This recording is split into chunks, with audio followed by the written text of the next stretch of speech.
So I'm going to start with you, Eileen. This is Eileen. Hi. Hi.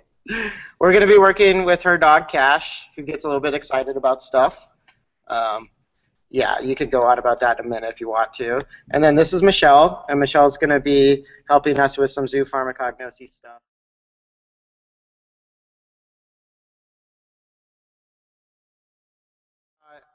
So I'll just say real quick that I met Michelle through Days of Dunrovin stuff when she came out for Zoopharmacognosy clinic. Thought it was really interesting. Did some stuff with Oso and with Canner.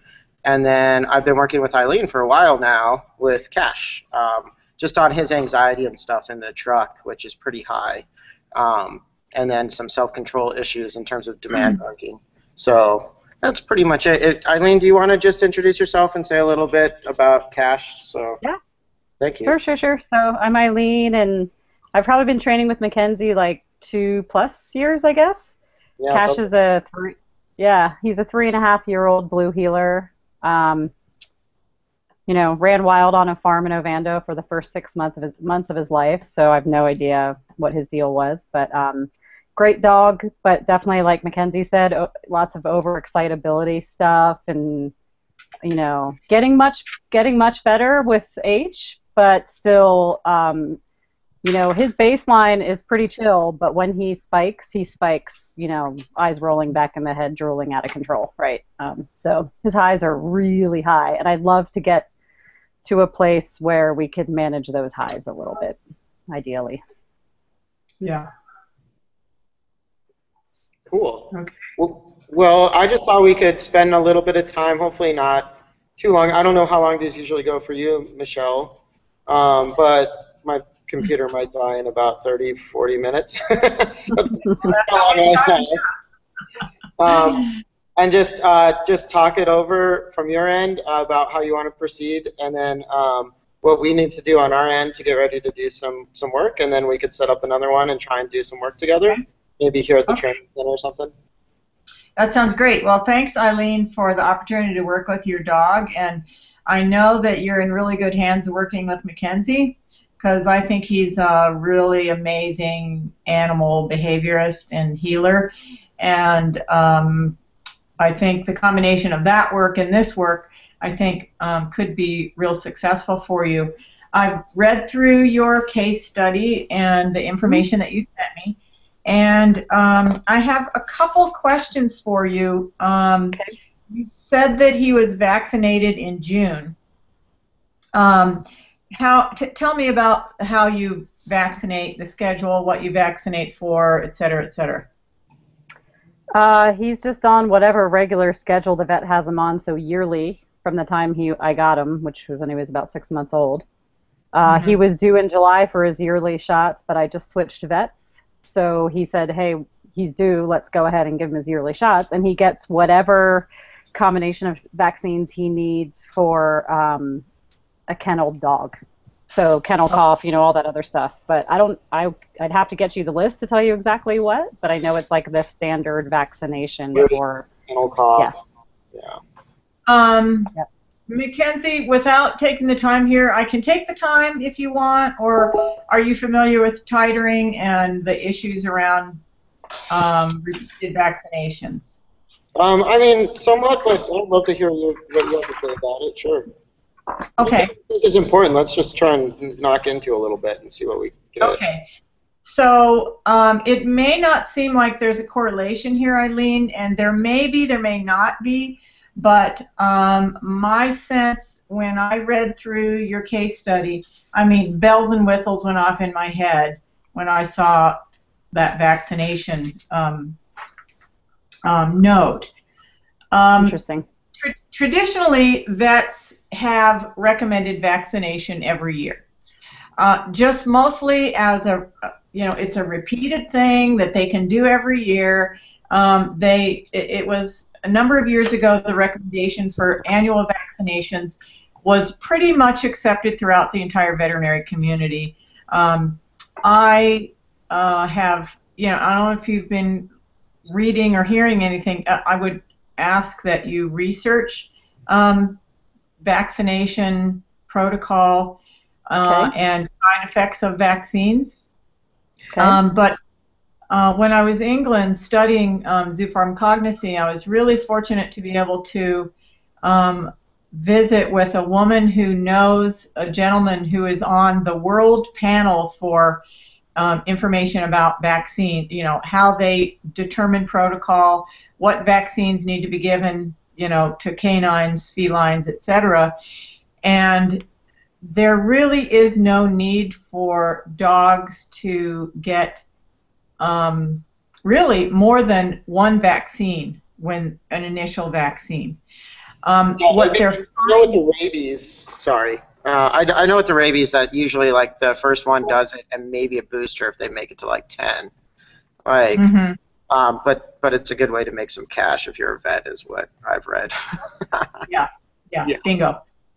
So in knowing that the frequency schedule was really not working for people, and they're starting to see a lot of side effects with repeated vaccinations. I lost a dog to a vaccine reaction through his first, vaccine protocol. And if one really good resource that you will find is a holistic veterinarian. I don't know if you're familiar with her, but her name is Dr. Karen Becker. Okay. And she is online. She has you can either Google Dr. Karen Becker or you can look up Mercola Healthy Pets. That's spelled Mercola. And that is her online website. And she has literally a whole library of videos, articles, etc., on everything from feeding to how to make bone broth to dental issues to, just everything you could want to know. And I actually had heard initially from her about talking about kinds of food to feed and what's in dog foods, what's in kibble, what it does to the body, et cetera, et cetera. And also had learned from her initially about vaccine protocols for canines and felines, well, all animals, really, equines too. But the annual protocol of doing vaccines on dogs is basically, like Kent McKenzie said, a great way for the vets to get you in every year because you think you've got to come back, and an option that you might find a little more user friendly for your dog. There's something called titer tests, TITER test. Okay. You can Google that too. Basically, once your dog, my mother-in-law, for example, gave her dog puppy shots just like she's supposed to, and then she went back in, a year later and had a titer test done. And the requirement, and I forget which, for which vaccine, but the requirement was like, 75. The number, the level of antibodies, level of immunity in the body was supposed to be like 75, and the dog had like 1,700 or something, like a year later. Right. So, and the only reason that I bring that up here is because some dogs are having some behavioral complications from it. They are having some behavioral issues. So if you've been working with Mackenzie on lots of behavioral modification things and you're finding that just nothing works and he just kind of goes into this crazy thing, there were two things that came to mind. Was the vaccination frequency that he's on, and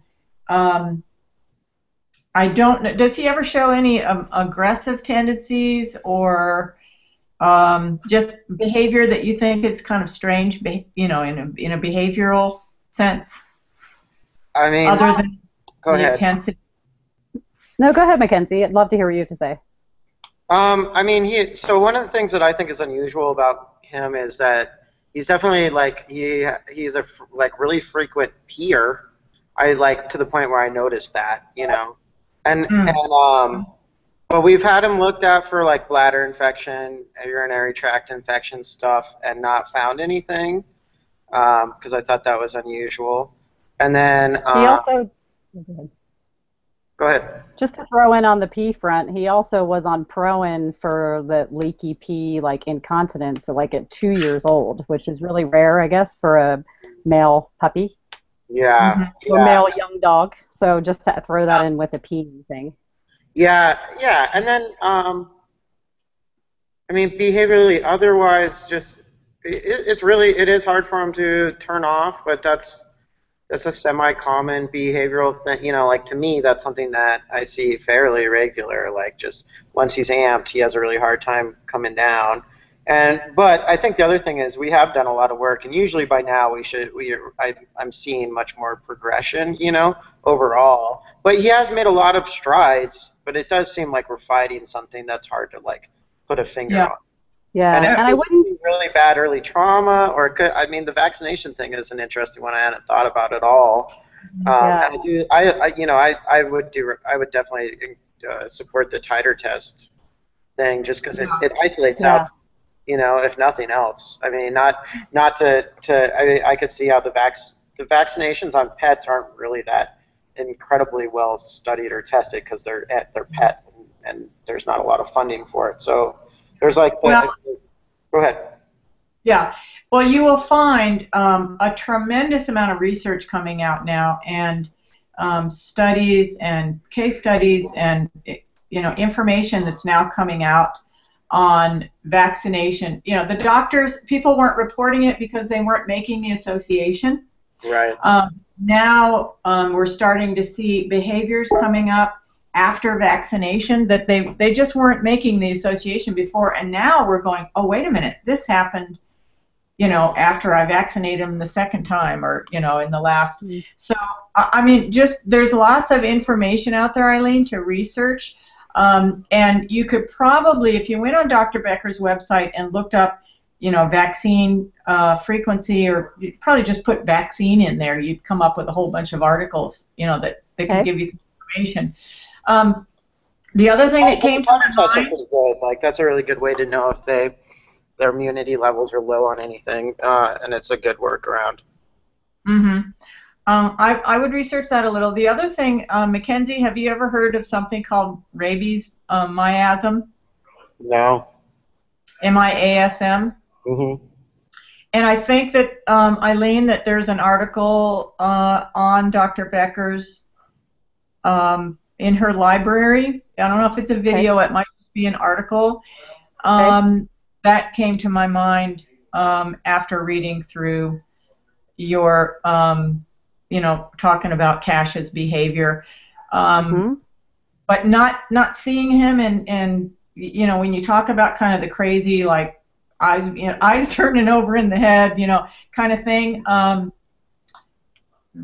Look up rabies miasm. It's rabies and then MIASM. Okay, got it. Yep. See if you see anything in that maybe resonates with you. And Mackenzie, I want Mackenzie to look at it too, and see if there's something there that. Yeah, I'll take a look at that. And basically what that is, you guys, is they're finding, again, with repeated vaccines, repeatedly injecting this rabies vaccine year after year after year into dogs, that they're starting to see, again, the associations were never they weren't able to connect the dots. Now they're starting to look at things and connect dots and go, this happened after, within 3 days or a month or within 2 months after a rabies injection. And what I would recommend, I know that there are municipal, county, whatever requirements for rabies vaccination, and I don't know if you can titer for rabies yet. You can titer for every other injection your dog gets. I'm not sure about rabies, especially since there are these municipal requirements. Right. But I would see about titers. I will tell you, Eileen, that titers are going to be a little bit expensive. But if you look at doing a titer once every 4 or 5 years compared to what you're paying for those injections every year, it really comes out in the wash. I mean, I know a woman in Arizona that actually produces these tighter tests.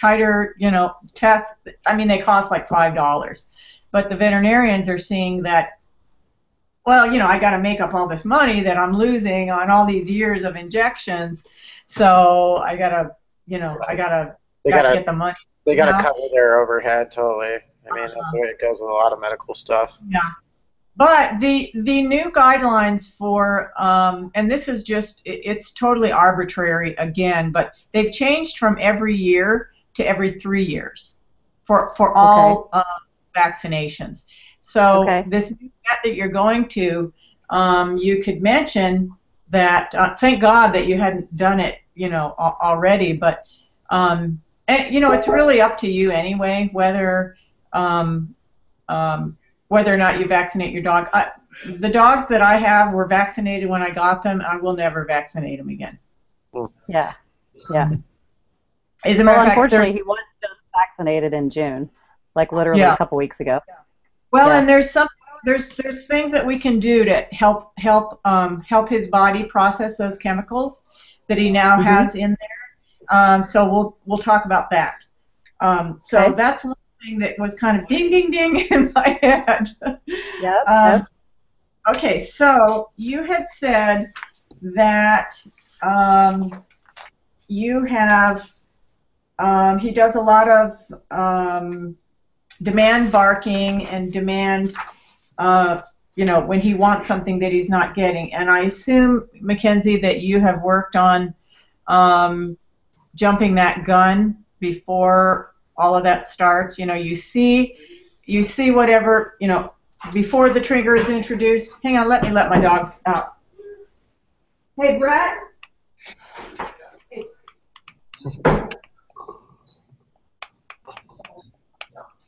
Interesting about the vaccination stuff. Yeah, totally. I mean, it's worth a try. I don't think that skipping a year is really going to hurt anything. Sorry about that. I let the dogs out. My husband came home and let back in. Okay. So demand blocking and then are you saying counter conditioning the trigger, or I wasn't quite with you there? Well, there's triggers. I mean, right. And you pretty much, it seems like you've really identified really well what they are.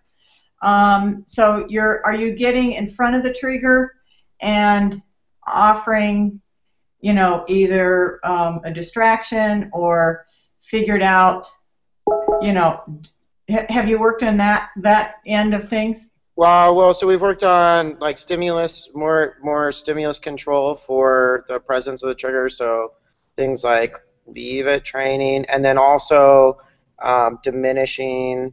That would be like the work we did at the trailhead, Eileen, just like getting him kind of build shorter behavior chains so that he's practicing relaxing a lot more in between any sort of thing that he could be demanding for. And then also trying to diminish the behavior by either building that self-control, like doing self-control training, or if the demand barking or something gets too high, going back and practicing building like relaxation and stuff. Yeah, so I don't know if that's what you're talking about, but does that sound close to what you're talking about, Michelle? Or yeah, I think so, because I mean, you know how you see the acceleration. You have either a process or a trigger, that is going to set them off. So you're kind of, I assume that you've done work with kind of staying one step ahead of him on those triggers being something that sets him off.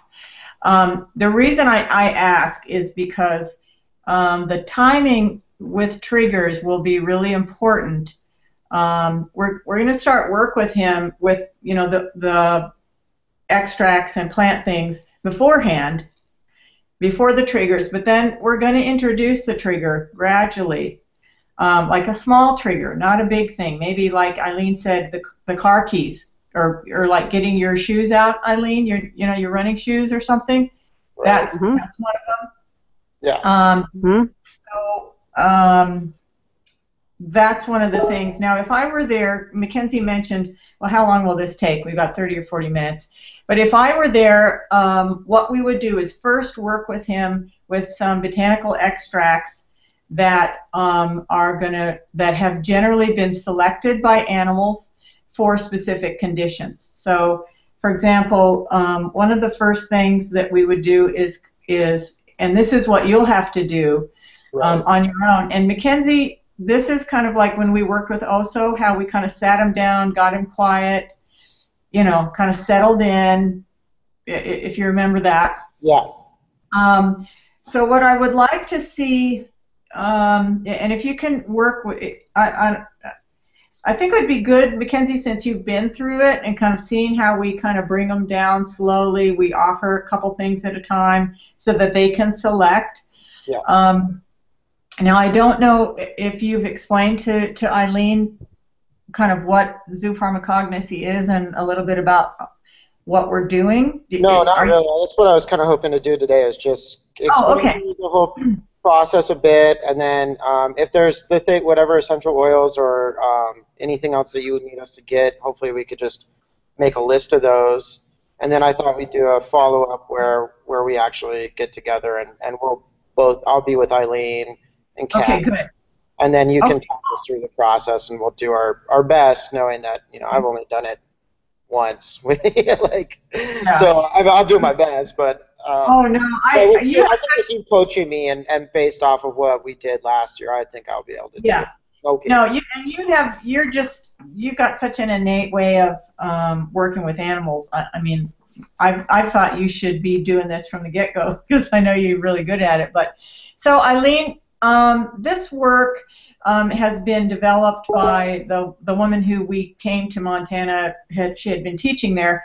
I've been studying with her for about the past 3 years, and she has been working for over 30 years on trying to figure out how she started working with primarily essential oils and began her work with horses, and she went on to, she had some really traumatic things happen, like to her dog with a rattlesnake bite, and the vet sent the dog home and said, forget it, it's not responding to anti-venom, and she worked with it with oils, and the dog completely recovered. And then she kept working, developing this work by saying, well, what animals that may have specific conditions, she started noticing what they were selecting on their own. And by selection, we mean an animal is offered 2 or 3 different, say, oils, and they select a particular oil. And for these conditions, she just started really keeping notes and figuring out what animals were selecting. Well, fast forward 30 years, and she's developed this into a body of work that is just absolutely fantastic and is really making a difference for a lot of animals where, honestly, they were pretty much given up on. So I think what's really interesting to me is the self-selection process in it. I mean, that's one of the things that's really attractive to me about it. The idea is that they can animals have an innate ability to heal themselves, but also that's backed up by, like, you know, sometimes certain flavors. I can see this in my own life, right? There are certain times where I really crave something, and I think, and tell me if I'm wrong here, Michelle, because I don't pretend to be an expert at all, but no, that's fine. They'll crave those things that they're missing dietarily, that might be able to help them process, and it makes a lot of sense to me, like things that you need internally, chemically, probably smell better, taste better, or you'll have a pull for them. And I have seen, I've done a little bit, nothing too crazy, but just a little bit with some of the dogs at daycare and stuff, and definitely the ones who have had issues, I'll introduce chamomile or something, and some of them don't care about it, and some of them will just eat it ceaselessly, but really very few of them. You know, it's not really, it doesn't have any nutritional value, but it tastes really good to some of the dogs over excitement issues or something like that is what it seems like to me, and they'll just wolf it. And that was the thing also when we brought him in there, he just ate 2 jars of coconut oil or something. It was insane. They thought that he was gonna throw up afterwards, and he never did that I recall. Maybe he did. Hmm. I don't remember. It's been a little while, but yeah, I just thought that was funny. I just want to give you a heads up. My battery's died. I apologize. I just forgot my charger at home, so I Okay. got probably another 5 or so minutes before my computer kicks out. Okay. All We right. can Well, I'll go. probably keep chatting after that, but I won't be. I have no way Okay. of fixing it at this point. Okay. No worries. Okay. So Eileen, so how I work and how I'm going to have you and Mackenzie work, it's obviously I'm not there to kind of see what those acceptance signals, what those selection signals are. But But we will try and set it up where we have a video so that you can be watching as best as possible. So that might help a yeah, little. that would be great. Yeah. So, and there's a few requirements of it, and one of them is that we don't add any medicinal compounds to food, and the reason is that an animal will self-select what he needs and won't take anything else, and basically anything that's not a remedy to the body is a toxin. The other reason we don't add to food is because if they're hungry, they're going to eat it. But they may not need it, they may not want it, and we don't want them not eating food. The other one is that if it's in food, they cannot dose themselves, and they actually will dose themselves, just like Mackenzie mentioned with Oso, how he really needed a lot of something, and we would have maybe given him a quarter of a cup where he needed 2 cups. And I have a lot of dogs take coconut oil up, a cup to 2 cups and not ever throw up, or Wow. they may purge something, but they won't. But they may not purge. There may be something in their stomach that they needed to get out of, or get out of there. Yeah, I deal with dogs throwing up all the time. It doesn't concern me at all. That seems pretty natural. So it'll be important. The things that I would like to get together for offering for cash. The first thing is barley grass powder. And you can get barley grass powder probably at the health food store there. Try and get organic if you can. And Okay. I would get maybe I don't know, half a cup, or a cup, just in a baggie, an amount. Okay. Okay. I'll stop taking notes on the chat and then making it make noise. I got it. I'm writing it down. Okay, Okay. great. Cool. Coconut oil. I would get here at Costco. You can get the big tub of coconut oil. And does Cash get coconut oil at all, or any essential fatty acids in his diet? No, I just put a little olive oil over his food occasionally, but that's it. Okay. And he gets fish oil. He gets fish oil capsules in his food occasionally. Okay. Okay, because essential fatty acids are a really high requirement of brain tissue. So a lot of dogs that have either anxiety or have hyperactivity issues, we find a lot of times that they're not getting enough essential fatty acids. Okay. So I would get, if you can get some coconut oil, rice bran oil, which you should be able to get at the natural store there. Okay. We can start with those two. I always like to offer, with the oils, I like to offer 2 or 3. Is there something that, do you think there's any pain issues involved? Any reason that he might? No, Okay. super strong, healthy, vibrant. No, I don't think there's any pain. Yeah, I Okay. haven't really noticed anything either where he seems very sensitive, so I definitely back that up. Not that I've seen. Okay, good. Well, sometimes they'll have scar tissue or adhesions after they've been neutered or spayed, and it's just, you never make the association, but there are times when they have internal issues where there's been scar tissue or an adhesion that catches them, just makes them feel nervous, because animals that are in pain are pretty anxious. Yeah. Yeah, we might as well try for pain anyway, because it can't hurt to give him the option, and if he self-medicates for those things, then maybe he's just been masking it with overexcitement somehow. That's and so if that were the case, Mackenzie, Karen will have if you could get the smallest bottle of arnica macerated oil that she has, because it's spendy, but the smallest bottle she has. Arnica macerated oil? Yeah, arnica and calendula oil. Calendula macerated oil. She'll know what you're talking about. And maybe if you could connect Eileen up with Karen. Do you have her contact information still? I can get it, I think. Okay. And you can tell her, Karen is Aromatics International, and she is the only person that sells botanical extracts and essential oils in the United States that I buy from. Her and maybe one other Eden Botanicals. Can you pass her contact information on to me in an email or something, if you don't mind, Michelle? And I'll definitely have it. That might save me some time anyway. Okay. Michelle, how much of the coconut oil and rice bran oil should I get? Well, I think you can get rice bran oil in the natural grocery store there. I forget the name of that store. Good food store. Yeah, the natural food store. The smallest size bottle, Eileen, it's probably going to be, I don't know, what is that, 4 ounces, maybe 6 ounces.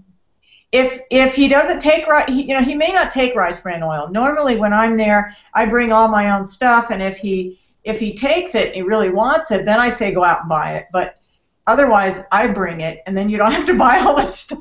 Yeah, but that's fine. I'm not Can I just cut in real quick? So I really apologize for this. I didn't realize that this was going to suck up as much battery as it seems to be. But my computer's at like 2%, so I'm probably going to disappear. I hope the chat doesn't go away.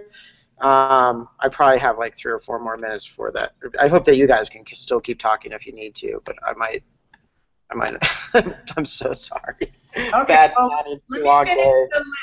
let me finish the list for Eileen, and then Eileen, do you want my phone number? It looks like he just disappeared. No, he didn't disappear.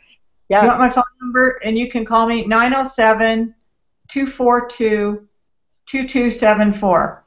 If we don't get through this, just call me and we can finish on the phone. Perfect. Okay, so the other thing, I noticed that you said you gave him valerian. I don't know what form that you gave him valerian in, but did you find that it was effective at all? Yeah, so Mackenzie had brought me some of the, it looked like tea, right? And so I basically just steeped it like a tea, and then I poured the liquid over his food. Okay. And yes, I did notice, I felt like of all the things I've tried as far as, rescue remedy, herbal anxiety chill stuff, the valerian root seemed to actually take the edge off a little bit when I was consistently giving it to him over amount of time, but then I wasn't sure if I was supposed to be administering it in that way. But I feel like I noticed the highs are still high, but it just seemed to take the edge off a little bit. Okay, so what I would get is there are 2 different plant extracts that work similarly. Some animals, there's valerian and there's vetiver. Some animals will select valerian, some will select vetiver. So if valerian, if you think the valerian, if you kind of feel like that was working with him, I would like you to get from Karen valerian essential oil. Okay. And then I would also like you to have you get hops essential oil. Okay. From her. These shouldn't be too expensive. It's going to cost, but it's cheaper than. I spent so much money on training and everything else. It doesn't. Whatever I can do to help this little guy feel better is fine with me. And for him, if you'll probably need to use them, so you'll probably use a whole bottle. Who knows? You may end up getting another bottle, but so I'd like you to get from Karen, and I'd also like you to get Roman chamomile essential oil. Okay. There's 2 different chamomiles. There's Roman chamomile and there's German chamomile. German chamomile works a little bit differently. It's anti-inflammatory and antihistaminic. It does inhibit some like pain and agitation issues, but Roman chamomile is more for the kind of issues he has, kind of repetitive behaviors, anxiety, with repetitive behaviors and anxiety associated with something that may be going on in the body. He may have, because of the frequent and continued vaccinations, he may be having an inflammatory response in the body. So there may be something going on there. We can deal with that later, but right now I want to help him detox. So the other thing so the frequent peeing thing, it's really interesting because that really ties in with what happens, when they get this huge amount of chemicals and stuff in their bodies from the vaccine that they may be, I don't know if your vet has vaccines with thimerosal in them or not, but one of the things that the body is, when it's peeing, is it's trying to get rid of stuff. It's detoxing. Yeah. So he obviously is, his body is detoxing in a big time way, which is why he's peeing so much. And he may also, because of the frequent urination, that may be causing some bladder, or there may be something going on with his liver. So the barley grass will help with that. And also, I'd like to have you get at the natural food store some spirulina.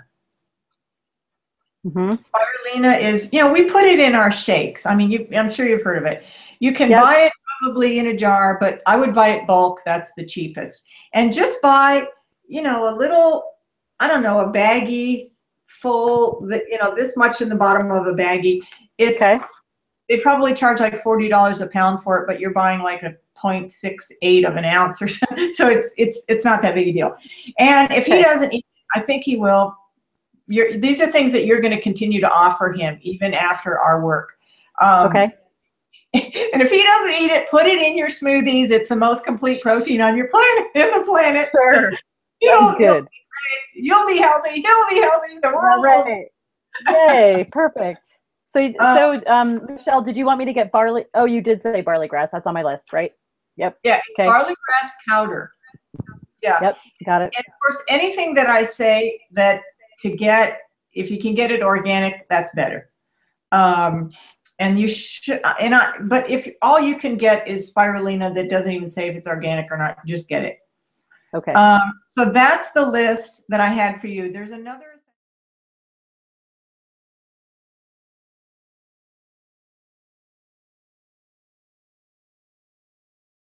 Your messages are going though. Sorry, I'm talking. There we go. Oh, okay. So Eileen's going to try her other computer. Her laptop doesn't seem to be working, so she's going to try and get back with us on that because we can see her and she can hear, but we can't. Oh, I hear you. Somebody. That was my dog barking. Oh, that was your dog. Okay. And just FYI, I set this up on Days at Dunroven too, so some people are watching. We got 3 or 4 people watching. Just if you have anything that you want to hold for the end, I can stop the broadcast at the end, and we can, if for whatever reason. I do have to run and use the bathroom really quick while Eileen tries to work out her deal. Okay, I'll let my dogs out so they're not barking the whole time. Oh, I guess I had Oso in a sit-stay up there. I forgot all about it. Good boy, Oso. Oh my gosh, I totally forgot I did it, and then I got distracted. That was a good like 3 or 4 minutes, man. Good job. What are you doing there?